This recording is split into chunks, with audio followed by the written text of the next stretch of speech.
Bonjour et bienvenue à votre émission Le débat économique. La filière des boissons est un marché très dynamique en Algérie.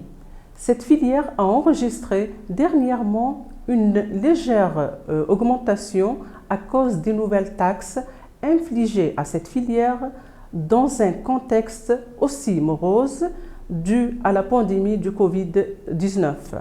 Monsieur Ali Hamani, producteur et président de l'Association des producteurs algériens de boissons La PAB, il est invité de l'émission Le débat économique aujourd'hui.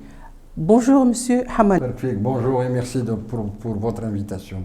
Monsieur Hamani, la première question d'abord, est-ce que le marché des boissons a été touché par la pandémie du Covid-19, c'est-à-dire la crise sanitaire?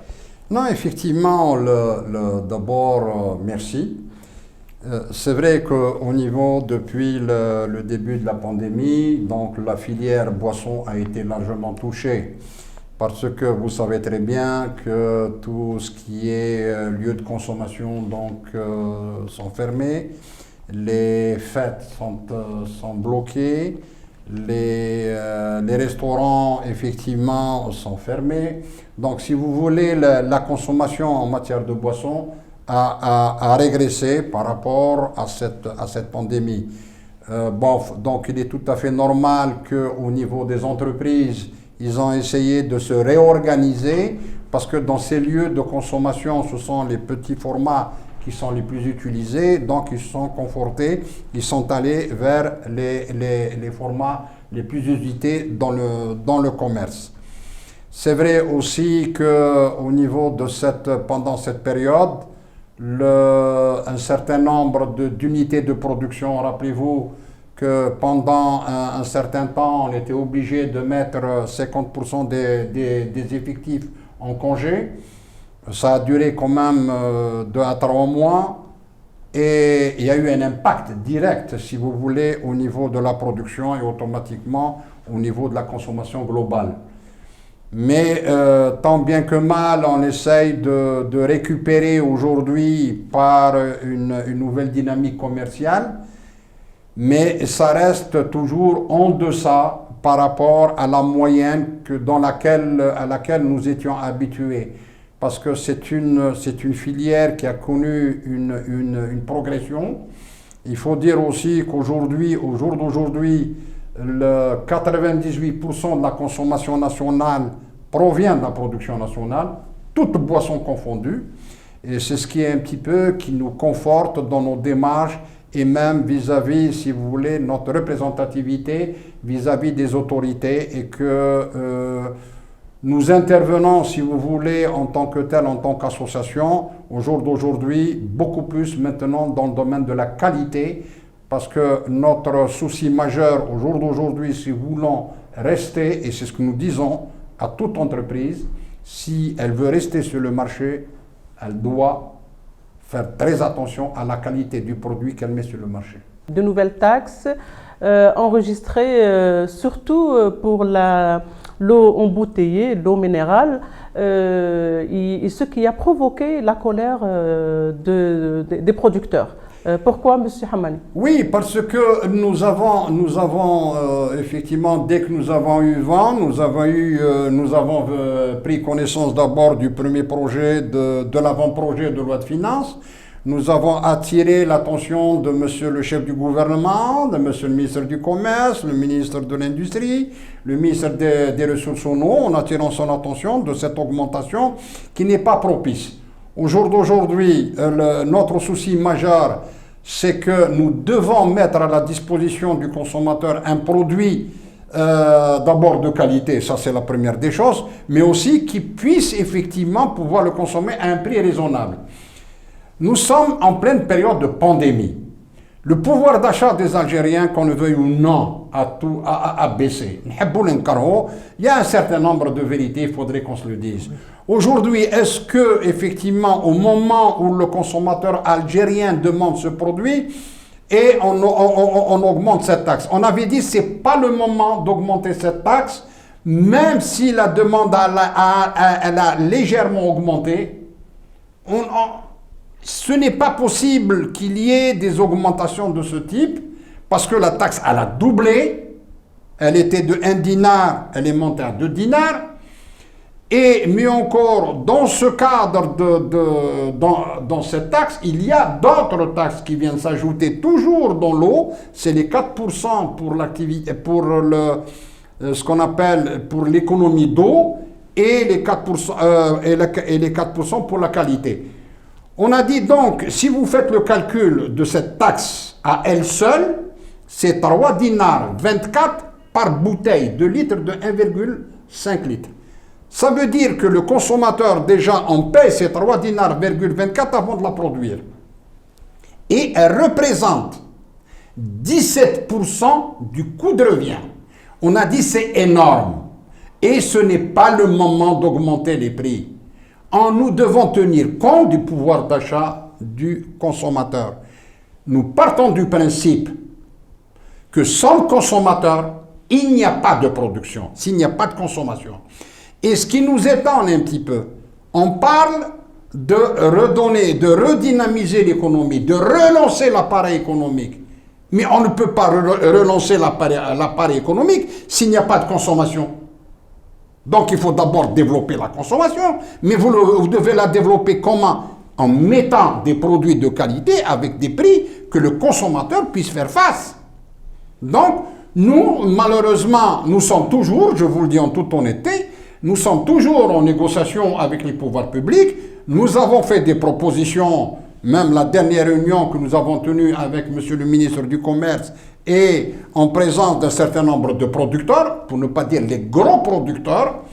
Je peux vous dire que notre association représente plus de 70% de la production nationale d'eau embouteillée, que ce soit l'eau de source ou l'eau minérale. Donc, si vous voulez, ces chefs d'entreprise qui étaient présents au niveau de cette réunion ont clairement affiché que chez eux, il n'y a pas eu d'augmentation de prix. Et je le précise. Mais sur le marché, elle est malheureusement, augmentée. Je suis tout à fait d'accord avec vous. Malheureusement, sur le marché, il y a eu une augmentation, mais c'est un phénomène qui existe chez nous en Algérie.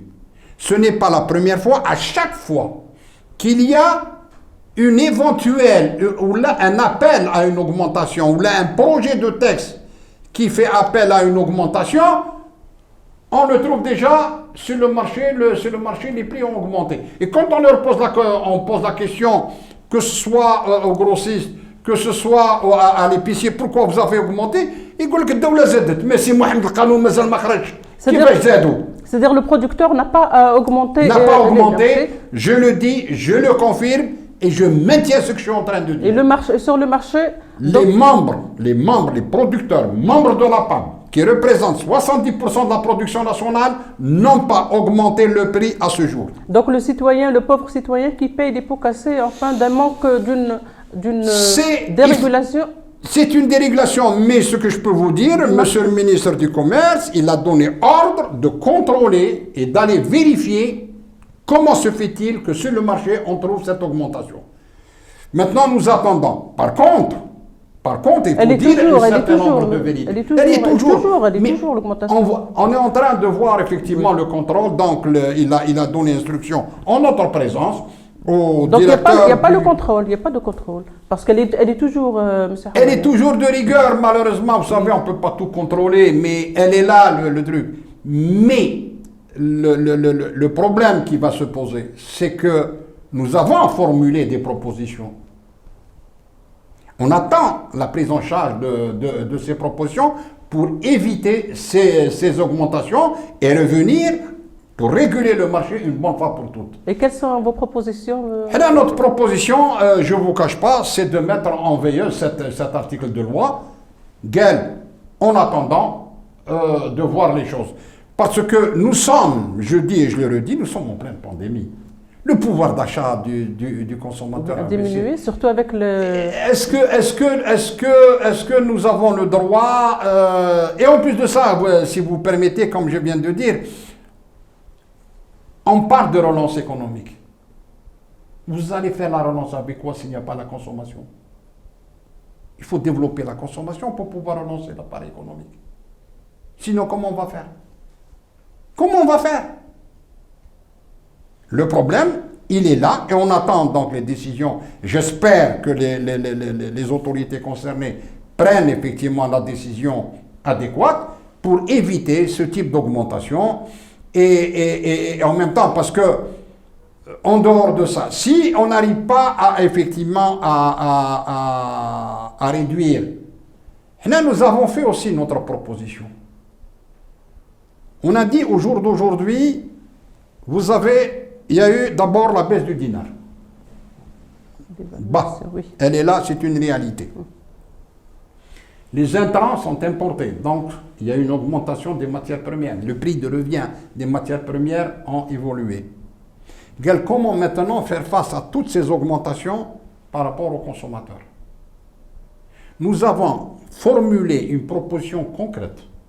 C'est de dire qu'il faudrait qu'on amortisse ces augmentations en baissant la TVA sur les produits de large consommation.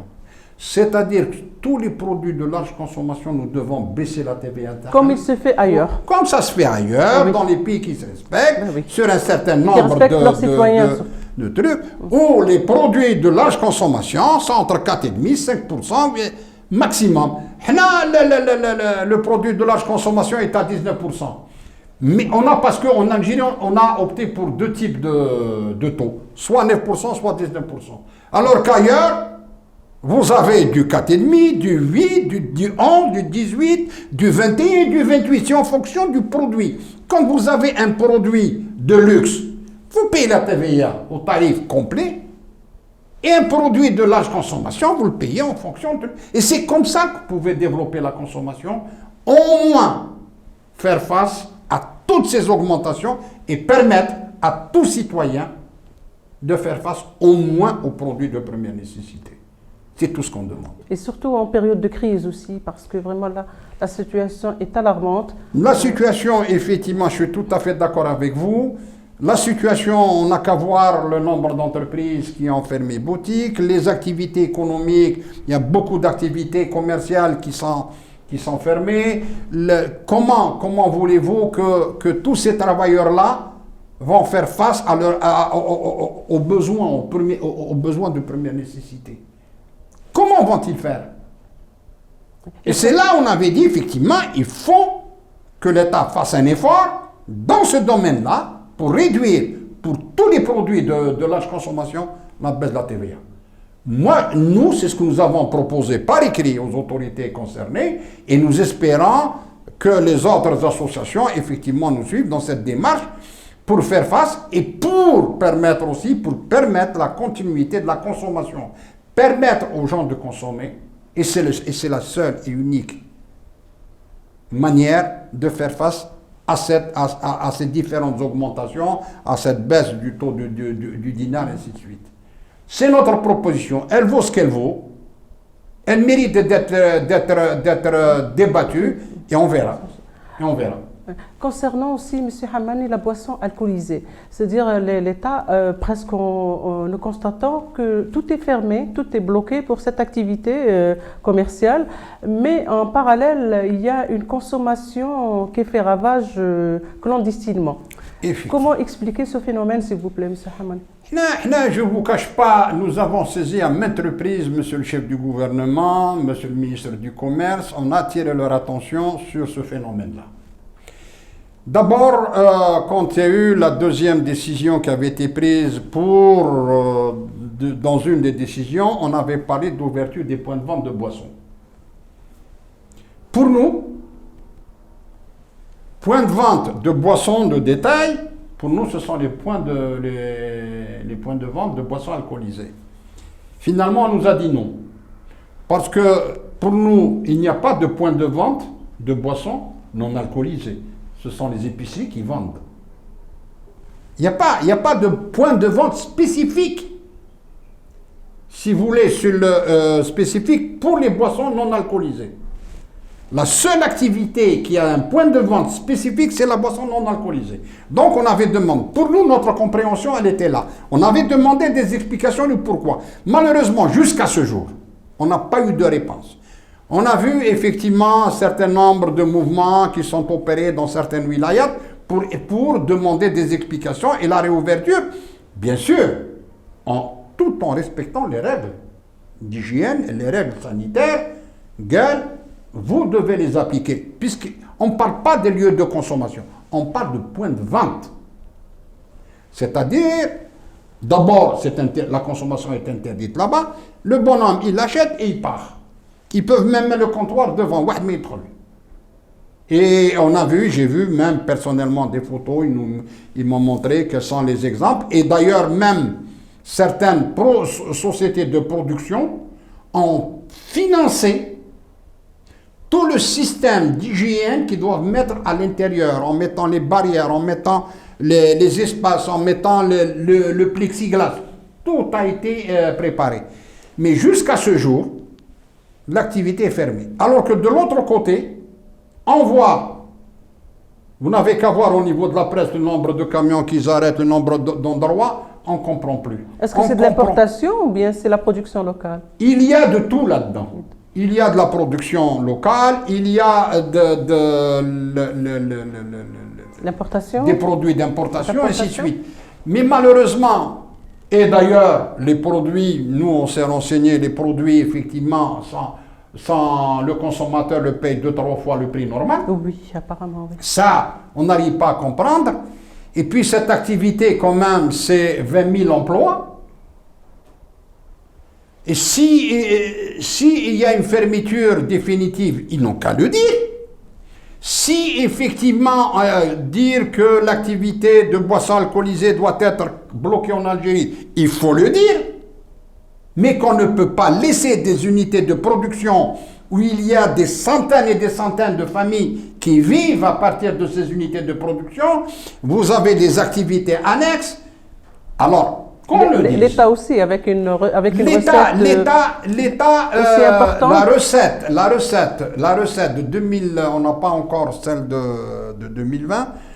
On a évalué la recette fiscale en 2019, c'est 39 milliards et demi de dinars. Spécifiquement à l'activité de boissons alcoolisées.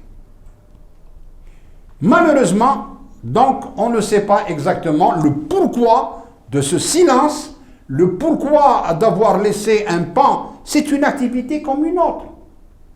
Elle est réglementée, les gens doivent respecter les règles d'hygiène, doivent respecter le système d'ouverture, mais je ne vois pas pourquoi, au niveau des wilayats, puisqu'ils ont laissé la liberté aux wilayats, toutes les wilayats, certains ont à un moment donné ont libéré les ouvertures, mais quand ils ont vu dans les wilayats limitrophes un peu partout, ils les ont autorisés, ils ont repris. Même ceux qui avaient donné l'autorisation au départ ont refermé. Par contre, ils ont encouragé le marché parallèle, enfin le marché informel. Oui, malheureusement, c'est sans contrôle, sans... Alors, le hic, d'ailleurs, même la presse en a parlé. Il y a eu même des gens qui ont été hospitalisés parce qu'ils ont consommé des boissons frelatées, ainsi de suite. C'est des boissons alcoolisées frelatées qui sont dangereuses pour la santé.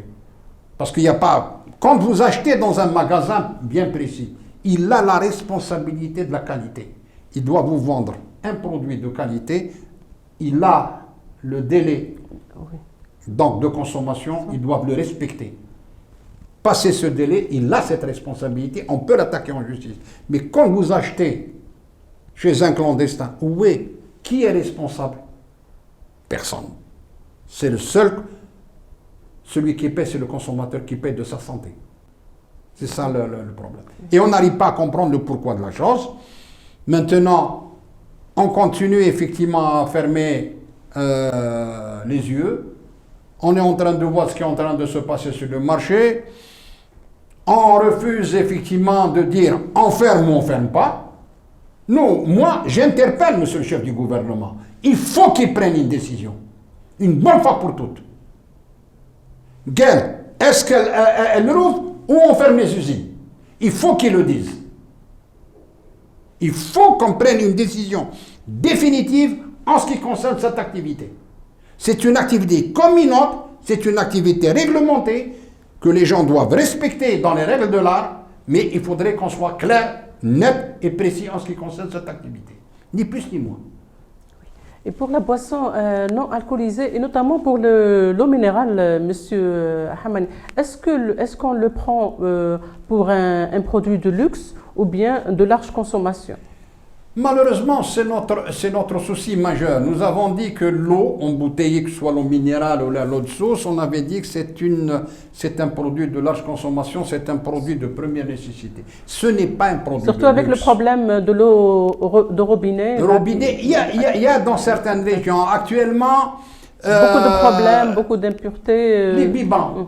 Les bébés, ils le font avec quoi? La majorité des même les familles les plus, je peux dire, qui n'ont pas les moyens, ils utilisent l'eau pour les enfants, pour oui, faire pour les le biberons. bébé, oui, les biberons, oui. Donc pour nous, l'eau est un produit de première nécessité. D'ailleurs, c'est ce qu'on dit. Quand on voit ces entreprises, ces unités, vous savez que la marge bénéficiaire, elle est très minime. Là où ils font des bénéfices, c'est dans la quantité. L'entreprise elle commence à gagner de l'argent quand il fait de la quantité. S'il fait moins, il est perdant. C'est pour cela que quand vous voyez je peux dire sur les 7 entreprises, elles représentent 65% de la production nationale. Alors que nous avons 47 embouteilleurs sur le marché national. Ça, ce sont les 47 par rapport à un certain chiffre que nous a donné Agir. Mais il y a 97 entreprises qui ont bénéficié des autorisations émises par le ministère des Ressources en eau. Il y a 97 qui ont bénéficié de la concession. Et qui sont opérationnels? Non, il y a 47 qui sont opérationnels. D'après nos chiffres, oui. Il y a 47. D'autres qui vous disent nous sommes à peu près à 70. J'aimerais bien savoir. Parce que la seule entité qui peut nous dire combien de producteurs sont effectivement sur le marché, c'est Agir, c'est la société piste, c'est elle qui perçoit la redevance. Donc à partir de là, on pourra savoir combien d'entreprises de production d'eau embouteillée qui sont sur le marché et et quelles sont les quantités réelles qui sont déclarées. Parce qu'il y a une taxe qui est payée en fonction des ventes que vous mettez sur le marché. Donc on pourra savoir exactement à partir des informations que la société Agir doit divulguer. Est-ce qu'on peut dire que aussi le marché des boissons, comme toute autre filière, souffre aussi du manque de régulation du marché? C'est-à-dire la régulation, c'est à vous, la régulation du marché, c'est à vous de l'organiser. C'est-à-dire c'est aux professionnels d'organiser parce que la régulation, nous on part du principe que si vous voulez rester sur le marché, vous devez avoir d'abord un produit de qualité. Vous devez répondre à un certain nombre de règles. Vous devez, en d'autres termes, vous devez respecter votre client. Vous devez respecter le consommateur.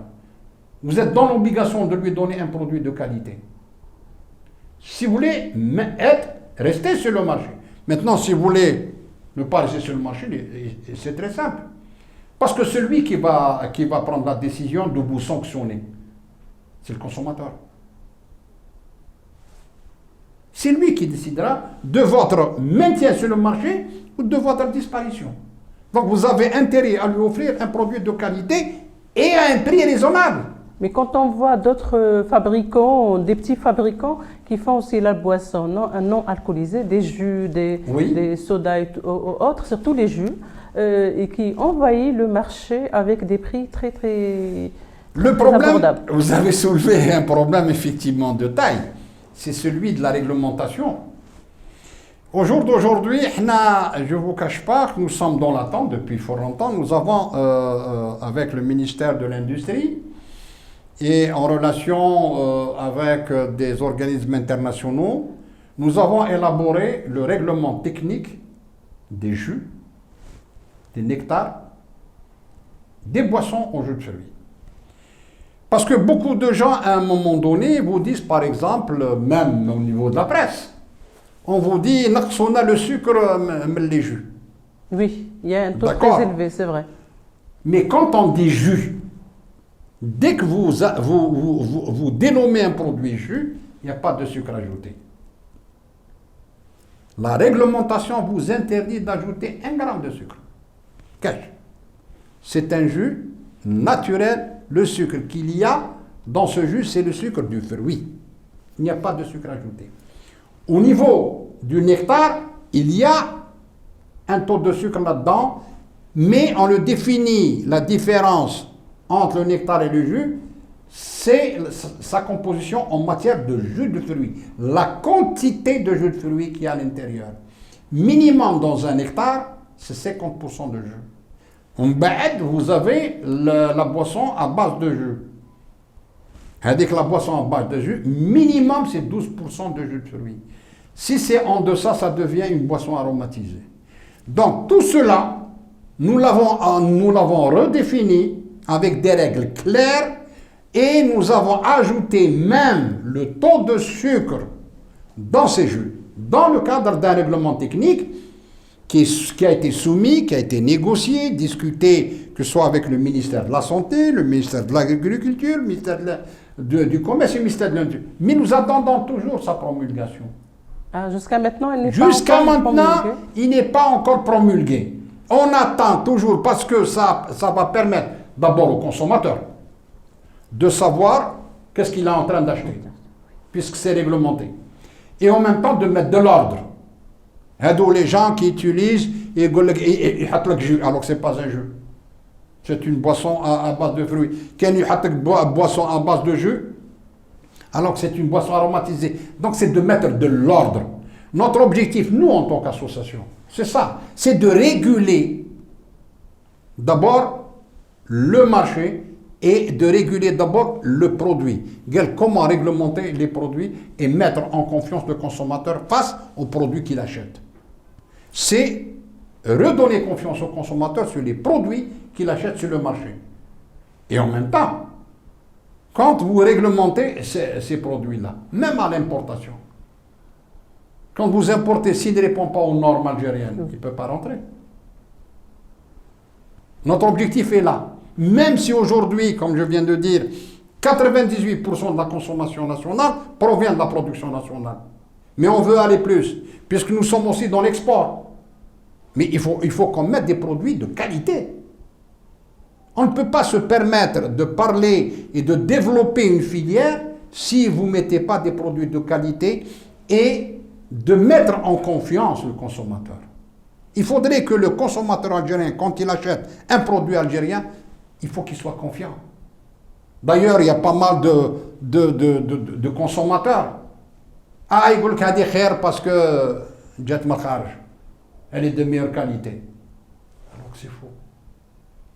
C'est archi faux. Mais c'est dans la mentalité. Donc, à nous en tant que producteurs, de sensibiliser par nos actions, par l'information, et aussi par le fait de mettre des produits de qualité sur le marché. C'est notre rôle.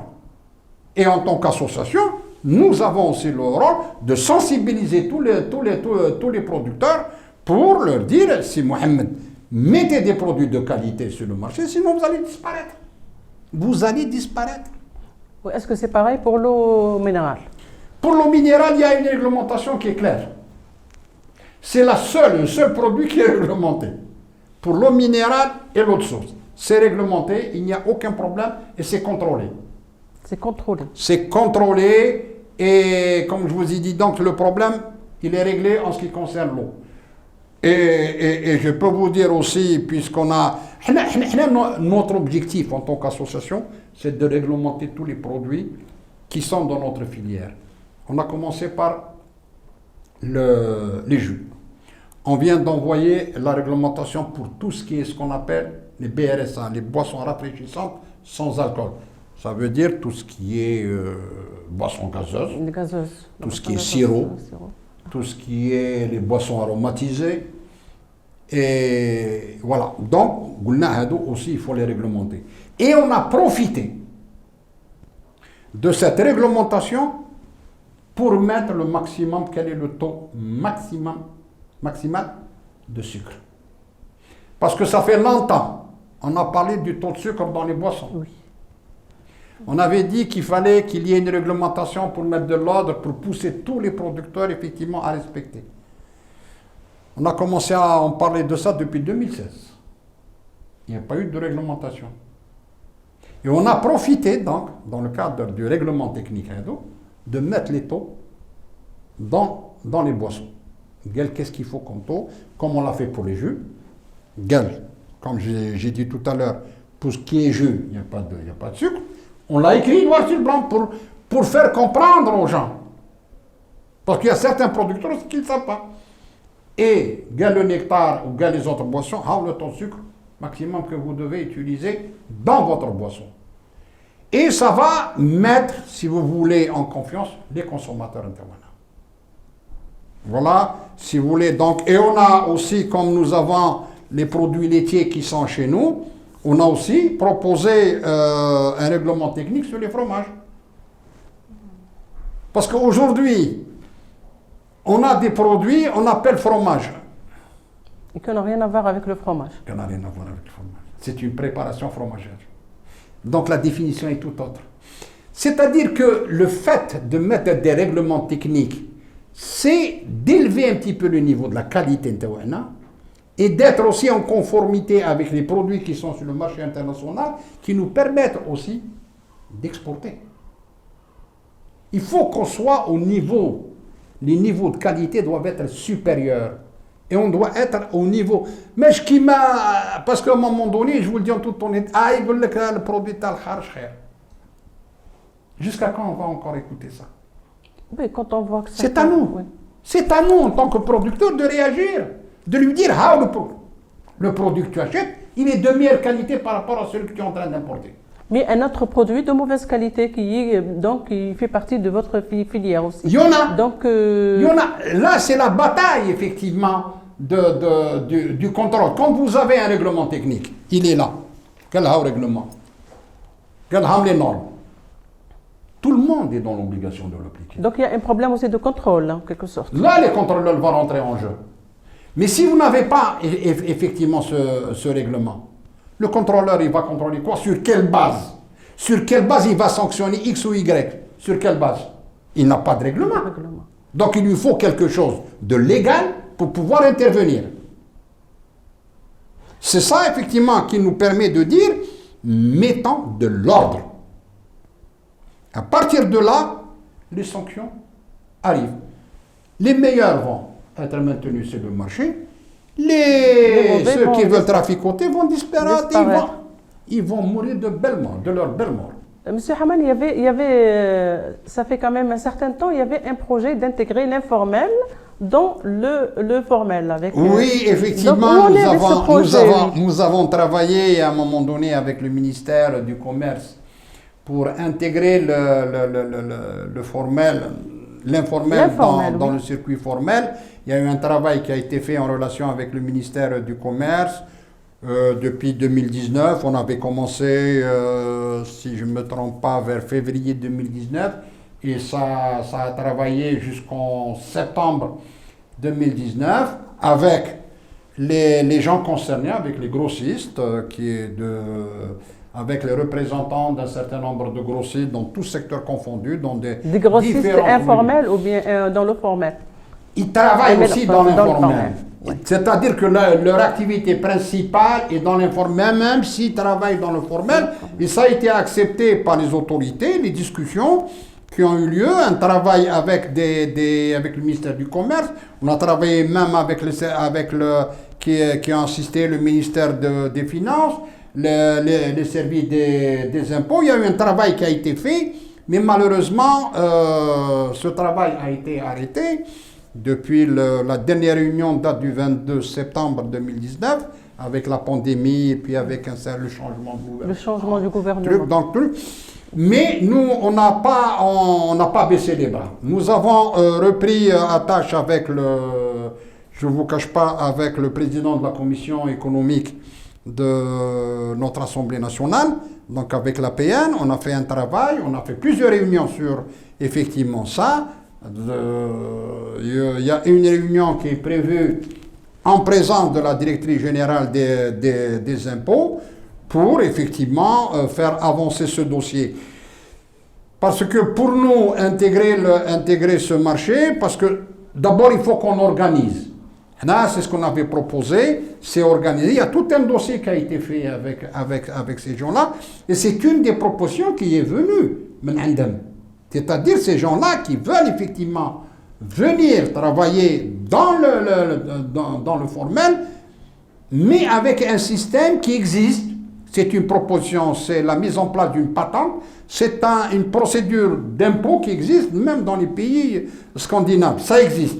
Donc nous pouvons effectivement l'adapter. C'est comme une vignette automobile. Pour tel type de voiture, la grosseur, le moteur, truc, on définit par type d'activité, le marché tech, la wilaya tech, le truc. Ils vont définir quel est le montant de la vignette à payer qui est affiché devant l'entrée du magasin. À partir de ce moment où il a payé son impôt d'avance, ça c'est pour les grossistes, mais on devait aussi redéfinir qu'est-ce que c'est qu'un grossiste, qu'est-ce que c'est qu'un distributeur. Parce qu'aujourd'hui, distributeur et grossiste, c'est à peu près la même chose. Aujourd'hui, on avait dit il faut les séparer. Il va y avoir le producteur, le distributeur qui seront touchés par donc un impôt au réel, donc il va y avoir les factures, il va y avoir donc un fonctionnement normal. Le grossiste, donc lui, c'est une taxe qu'il paye d'avance et on va arriver aux deuxième étape, au détaillant. Donc c'est toujours un système qui doit être mis en place en relation bien sûr avec les services, donc sont eux les plus importants, ce sont les services des impôts, la direction générale des impôts. Et il y a une réunion qui est prévue avec eux pour essayer d'en discuter. Mais ce que je sais, c'est que les services des impôts, même les gens du ministère des Finances, sont très réceptifs par rapport effectivement à la proposition qui émane des grossistes eux-mêmes, puisque ce sont eux qui vont même contrôler l'application de cette mesure. Ça, c'est la première étape. Et la deuxième étape, ils ont même demandé de créer des zones à travers un certain nombre de wilayas, où il va y avoir des zones qui mettent en France, qu'ils appellent rendis. Vous avez toutes les activités dans une même zone, où quand vous avez un commerçant qui rentre, donc pour faire son marché, il rentre à l'intérieur. Il remplit son fourgonnette ou son camion, il sort. Et à l'intérieur, vous avez tous les services de contrôle, que ce soit la DCP, le service vétérinaire, tout le monde est là. Tout produit qui sort de là, qui rentre et qui sort, est contrôlé par les services de l'administration tawana. Donc ça évite, c'est de mettre de l'ordre dans tout cela. Et quand ça vient des principaux concernés, je pense que l'opération aura beaucoup plus de réussite que si ça provient d'en haut, là, qu'on décide à leur place. Et les recettes ne vont qu'augmenter au profit du Trésor algérien. Eh bien, Inch'Allah, on l'espère. Merci beaucoup. Nous le souhaitons. Merci beaucoup, M. Hamad. Je vous en prie. Merci de nous avoir suivis et à très bientôt, Inch'Allah. Merci. Inch'Allah. Merci.